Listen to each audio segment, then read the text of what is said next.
أهلا بحضراتكم مرة تانية. في الفيديوهات اللي فاتت احنا تعرفنا مع بعض على بداية المحاولات الإنجليزية لاستعمار أمريكا، وشفنا ازاي فشلت المحاولة الإنجليزية الأولى لاستعمار روانوك. النهاردة إن شاء الله هنكمل كلامنا علشان نتعرف على أول مستعمرة إنجليزية دائمة في أمريكا، مستعمرة جيمس تاون. خليكم معنا.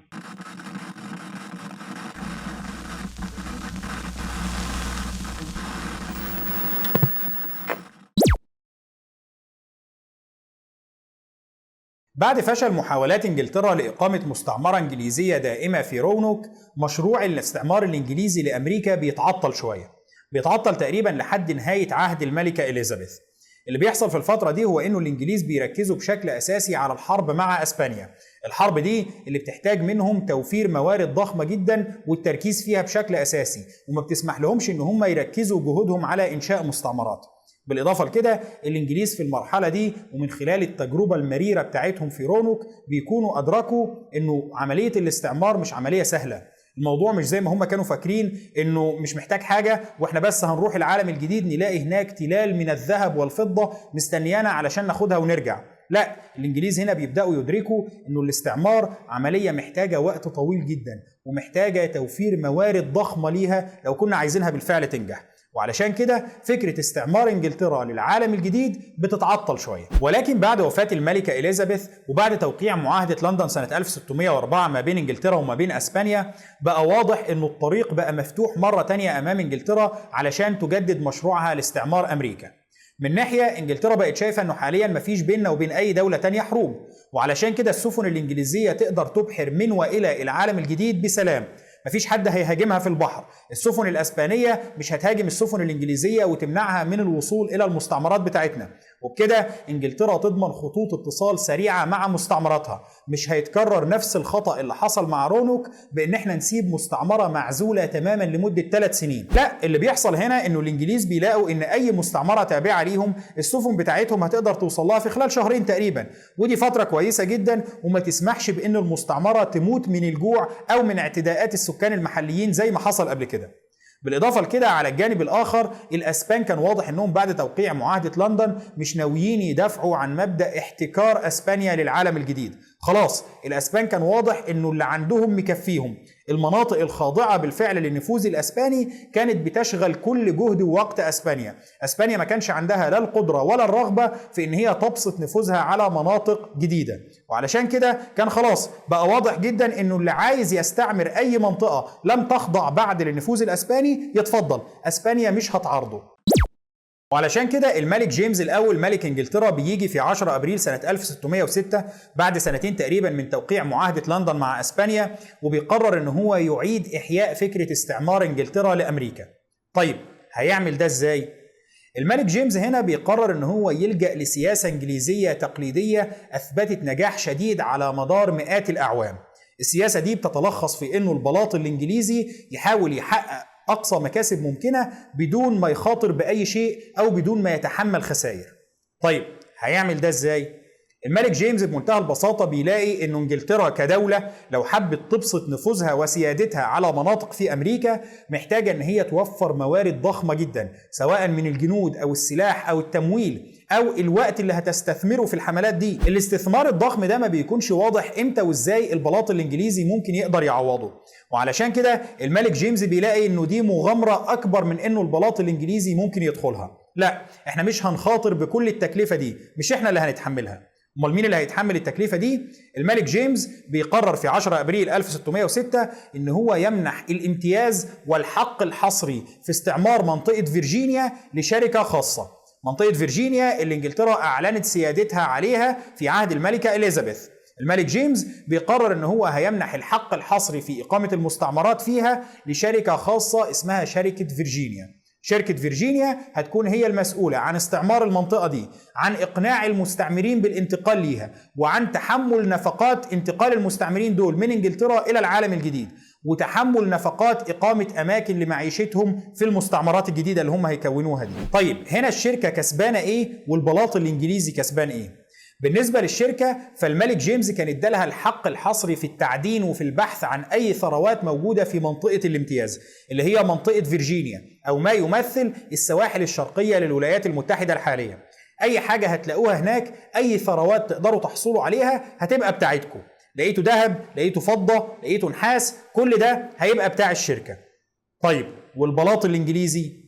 البلاط الانجليزي كان احتفظ لنفسه بالحق في 20% من اي ثروات هيتم تكوينها او الحصول عليها من المنطقه دي، من منطقه الامتياز. وبالتالي كان البلاط بدون ما يخاطر وبدون ما يتحمل اي تكلفه هيحصل على 20% من اي ارباح او اي ثروات هيتم تكوينها هناك. طبعا ده كان وضع مربح بالنسبه للطرفين. بالنسبه للملك جيمس هو ما خاطرش باي حاجه، مش هيحط اي فلوس في الشركه دي ومش هيتحمل اي تكلفه، فلو خسرت هو مش خسران اي حاجه، ولو كسبت هياخد 20% من اي ارباح او ثروات. طيب وبالنسبه للشركه؟ لا، بالنسبه للشركه ده كان عالم بكر، عالم جديد مليء بالثروات وبالفرص الواعدة، واللي الأسبان كانوا أثبتوا قبل كده إنه العالم ده يمكن تحويل ثرواته دي لثروات حقيقية موجودة في أوروبا. وعلشان كده الشركة كانت شايفة إن احنا نبقى عبط لو ما استغلناش الفرصة دي. وبنهاية سنة 1606 كانت شركة فيرجينيا اللي بتحمل امتياز استعمار منطقة فيرجينيا في أمريكا انقسمت لشركتين أو اتحولت لشركتين.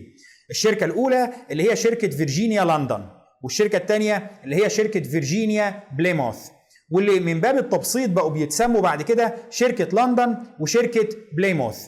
المنطقة اللي كانت الشركة أو شركة فيرجينيا بتحمل امتياز استعمارها اللي هي المنطقة الممتدة من خط عرض 34 شمالا وحتى خط عرض 45 شمالا بتتقسم ما بين الشركتين، بحيث إنه شركة لندن بتحصل على الجزء الجنوبي منها، بينما شركة بليموث بتحصل على الجزء الشمالي منها. الجزء الجنوبي اللي بتحصل عليه شركة لندن اللي هو بيشمل بشكل أساسي حاليا ولايات كارولاينا الشمالية وولاية فيرجينيا، بينما الجزء الشمالي اللي بتحصل عليه شركة بليموث هو اللي بيشمل حاليا بشكل أساسي ولايات ماساتشوستس وولاية مين. طبعا كان واضح هنا انه في منطقة بيتداخل فيها نفوذ شركة لندن مع نفوذ شركة بليموث اللي هي المنطقة اللي في الوسط، ولكن ده ما كانش معناه ان في تضارب ما بين الشركتين. بالعكس، الشركتين في النهاية بيشتغلوا وفقا للشروط اللي حطها التاج الانجليزي، والشركتين في الاصل يعتبروا شركة واحدة اللي هي شركة فيرجينيا، وعلشان كده ما كانش في مجال للتضارب ما بينهم، وانما الموضوع كان اقرب للتنافس. يعني كل شركة منهم بتقرر ان هي تركز على الجزء اللي يعتبر حق خالص ليها واللي ما بيتداخلش مع نفوذ الشركة التانية، وبيقرروا انه طيب بس لما ننجح في ان احنا اصلا نعمل مستعمرات دائمة في كل منطقة نفوذ خالصة ونوصل لمنطقة النفوذ المشتركة، ساعتها ممكن نبقى نقسمها او ممكن نشوف حل للموضوع، ولكن في النهاية خلينا بس نبدأ ونحاول نقيم مستعمرات في المناطق دي. طبعا الشركات دي بيتم انشائها بناء على حق الامتياز او المرسوم الصادر عن الملك جيمس سنة 1606، واللي بيتبعوا بعد كده أكتر من مرسوم، كان أهمهم مرسوم سنة 1609 ومرسوم سنة 1612. المراسيم دي كلها بتمنح للشركات دي الحق في استعمار واستغلال المناطق اللي تم تحديدها لها، بالإضافة لكده بتمنحها حماية التاج الإنجليزي. المراسيم دي بتنص على انه مش بس الشركات دي هتتمتع بحماية التاج الانجليزي، ولكن كمان المستعمرين اللي هيعيشوا في المناطق دي هيتمتعوا بحماية التاج الانجليزي، وان اي طفل هيولد في المستعمرات دي هيتمتع بنفس حقوق وواجبات المواطن الانجليزي في اي مكان في العالم. وطبعا دي كانت نقطة مهمة علشان تطمئن المستعمرين اللي رايحين في المناطق دي ان انجلترا هتدافع عنهم ضد اي اعتداءات. بالاضافة لكده المراسيم دي كانت بتنص على الحق في الحكم الذاتي للمستعمرات دي. ايوه، المستعمرات اللي هتنشأ هناك في المناطق دي خاضعة للتاج الانجليزي، تابعة لانجلترا، ولكنها برضو في نفس الوقت تابعة لشركة لندن وشركة بليموث. اللي بيحصل هنا انه التاج الانجليزي بيلاقي انه من حق الشركات دي ومن حق المستعمرين اللي هيعيشوا في المستعمرات دي انهم يحطوا القواعد والقوانين اللي بتنظم حياتهم، خصوصا ان هم هيكونوا ادرى الناس بايه القواعد الملائمة ليهم ما دام هم بعيد عن انجلترا والظروف عندهم مختلفة تماما. ولكن في النهاية التاج الانجليزي بيشترط شرط مهم لسريان القوانين والقواعد دي، وهو موافقة الملك. انتوا تقعدوا تحطوا القواعد والقوانين اللي انتوا عايزينها، اللي انتوا شايفينها ان هي تناسبكم وتناسب ظروفكم وظروف حياتكم، ولكن القوانين دي لن تصبح سارية ولن يتم اعتمادها الا بعد موافقة ملك انجلترا عليها. وبمجرد تأسيس شركة لندن وشركة بليموث بتبدأ كل شركة منهم ترتب أمورها علشان تبعت حملة استعمارية أو حملة استيطانية تستقر في المناطق دي وتنشئ فيها مستعمرات. وهنا بيبرز السؤال، ايه الدافع اللي هيقنع المواطن الانجليزي بان هو يسيب انجلترا ويروح يعيش في المناطق دي؟ يعني احنا فهمنا البلاط الانجليزي كسبان ايه من انشاء المستعمرات، وفهمنا الشركه نفسها كسبانه ايه من انشاء المستعمرات، ولكن المواطن اللي هيروح يعيش هناك ده ايه اللي هيقنعه ان هو يسيب انجلترا ويروح يعيش في منطقه زي دي؟ هنا كان في عندنا نوعين مهمين من الدوافع. النوع الاول اللي هو الدوافع الدينيه، وده احنا مش هنتكلم عنه حاليا، ولكن هنتكلم عنه بالتفصيل في الفيديوهات اللي جايه لما نناقش وضع المستعمرات في منطقه ماساتشوستس ومنطقه نيو انجلاند. ولكن الدافع الثاني واللي هنتكلم عنه النهارده كان الدافع المادي. ببساطه المواطن الانجليزي كان عايز يروح هناك علشان يبقى من اصحاب الثروات. الناس كانوا شايفين ان احنا مش خسرانين حاجه، احنا هنروح، الشركه هي اللي هتتكفل بانتقالاتنا، والشركه هي اللي هتتكفل بنفقات اقامه المستعمرات هناك، وهتتكفل بكل النفقات لحد ما نستقر ونبدا نحقق بعض الثروات، وهنا لما نعمل الثروات دي هنقتسمها مع الشركه. طيب هتعملوا الثروات دي منين؟ قالك عندنا التعدين، نشتغل في التعدين ونبحث عن الذهب والفضه والنحاس والمعادن الموجوده هناك، وبالاضافه لكده هنتاجر في البضائع الاوروبيه وبضائع السكان المحليين، ومن خلال التجاره ومن خلال التعدين نقدر نعمل ثروات كبيره جدا ونبقى من اغنياء انجلترا. طبعا هنا كان في عامل مهم مأثر على الوضع الاقتصادي ومخلي الانجليز يقتنعوا بافكار زي دي ويفكروا فعلا ان هم يسيبوا انجلترا ويروحوا للعالم الجديد. العامل ده كان الاكتظاظ السكاني الكبير جدا اللي كان موجود في انجلترا. انجلترا في الوقت ده كان فيها زياده سكانيه ضخمه، والاوضاع الاقتصاديه فيها ما كانتش ممتازه، وعلشان كده كان في ناس كتير حتى ما بين الطبقات العليا في المجتمع الانجليزي مستعدين ان هم يسيبوا انجلترا ويلتحقوا بالمغامرات دي. الشركه اللي بيكون ليها السبق في محاوله انشاء المستعمرات بتكون هي شركه لندن، اللي بتنجح في شهر ديسمبر سنة 1606 في إن هي تحرك أول حملة تابعة ليها بهدف إقامة مستعمرة في منطقة فيرجينيا الحالية. الحملة دي بتكون مكونة من 105 أفراد، 105 مستعمرين، بيكونوا كلهم من الرجال أو المراهقين الذكور، لكن ما بيكونش فيه أي نساء في الحملة الأولى، وده شيء طبيعي بالنسبة لحملة رايحة بهدف المغامرة وبهدف البحث عن الثروة. الحملة دي بتحاول إن هي تتجنب الأخطاء اللي وقعت فيها الحملات السابقة في رونوك. واحد من أهم الأخطاء اللي هم بيحاولوا يتجنبوها هو مكان إقامة المستعمرة. بيقول لك الحملات اللي فاتت احنا عملنا المستعمرة في أول مرة في رونوك، تاني حملة لما بعتناها كان المفترض ان هم ما يستقروش في رونوك، ولكن كان الاتفاق او الخطة الاساسية انهم هيحاولوا يدوروا على مكان مناسب للاستقرار بالقرب من منطقة خليج شيسابيك. احنا اتكلمنا عن الموضوع ده في الفيديو اللي فات وشرحنا ان هم كانوا عايزين يستقروا بالقرب من خليج شيسابيك علشان يبحثوا عن ممر باتجاه المحيط الهادي، كانوا عايزين يلاقوا ممر بحري يتجه الى المحيط الهادي، ولكن في النهاية كان في اتفاق عام على انه منطقة رونوك ما هيش صالحة لإقامة مستعمرة او مش انسب مكان نقيم فيه مستعمرة، وعلشان كده الحملة الجديدة بتقول لا، احنا المرة دي هنروح لمنطقة خليج شيسابيك زي ما كنا متفقين، وهناك هنحاول نبحث عن مكان مناسب للاستقرار وإقامة المستعمرة. الحملة المكونة من 3 سفن بتاخد وقت طويل جدا لحد ما بتنجح في الوصول لمنطقة بورتوريكو، بتاخد تقريبا 4 شهور، وده كان ضعف الوقت المعتاد لرحلة بحرية زي دي، لكنها في النهاية بتوصل لبورتوريكو في شهر أبريل سنة 1607. بورتوريكو اللي كان فيها في الوقت ده مستعمرة أسبانية، واللي السفن بتقدر تتزود منها بالمؤن، ما هو خلاص دلوقتي ما عادش في حرب ما بيننا وما بين أسبانيا، وعلشان كده السفن الإنجليزية بتتوقف هناك تتزود بالمؤن، وبعد كده بتنطلق مرة تانية في اتجاه خليج شيسابيك، واللي بتنجح بالفعل في الوصول له في نفس الشهر، شهر أبريل سنة 1607. مع وصول الحملة لمنطقة شيسابيك بيبدأوا يدوروا عن مكان مناسب لإقامة المستعمرة. تعليمات الشركة بتكون ان انتوا لازم تدوروا على مكان يتوافر فيه مجموعة من المواصفات. اول واحدة من المواصفات دي هو انه يكون بالقرب من عمق القارة، ما يكونش على السواحل الخارجية. ليه؟ علشان نحميه من اي هجمات لاي دولة اوروبية.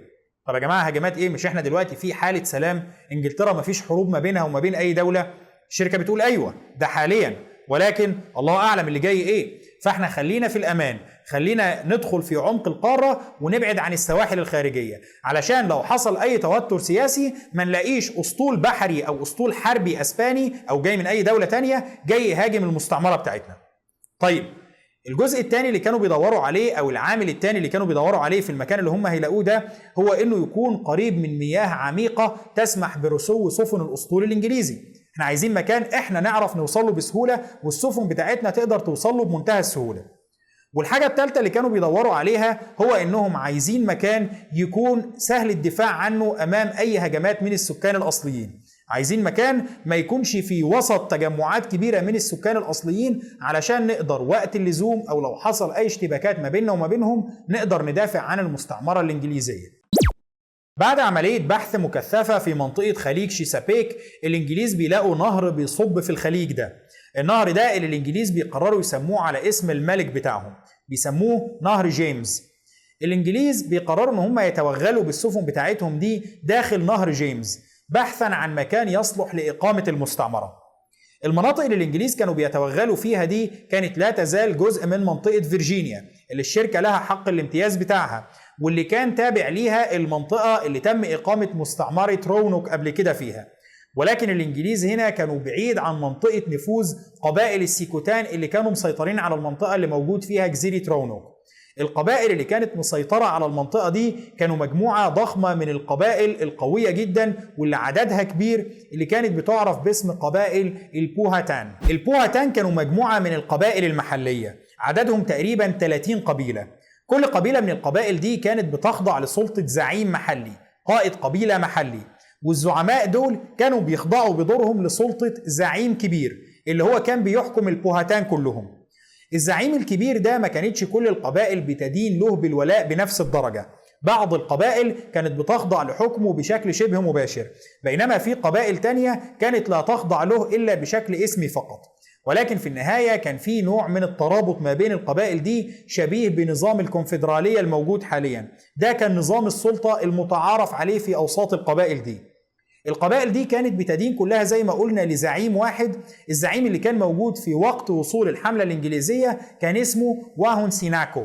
ولكن في النهاية الإنجليز قرروا إن الراجل ده هيبقى اسمه بوهاتان. ما دام القبائل دي اسمها بوهاتان فالزعيم هو كمان اسمه بوهاتان.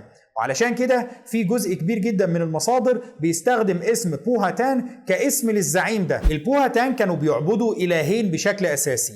الإله الأول كان اسمه أهوني، وده كان صاحب المكانة الأعلى، ده اللي كان البوهاتان بيفترضوا إن هو خلقهم.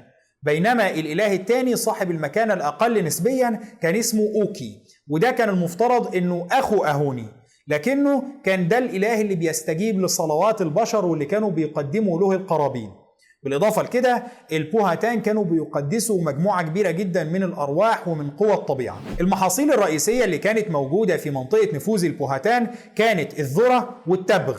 طبعا غني عن الذكر أن الذرة والتبغ كانت من المحاصيل اللي العالم القديم لم يعرفها إلا بعد اكتشاف الأمريكتين. المحاصيل دي اللي ما كانش العالم القديم يعرفها أبدا قبل القرن ال15، ولكن بعد اكتشاف الأمريكتين بدأ يتم نقل المحاصيل دي إلى العالم القديم.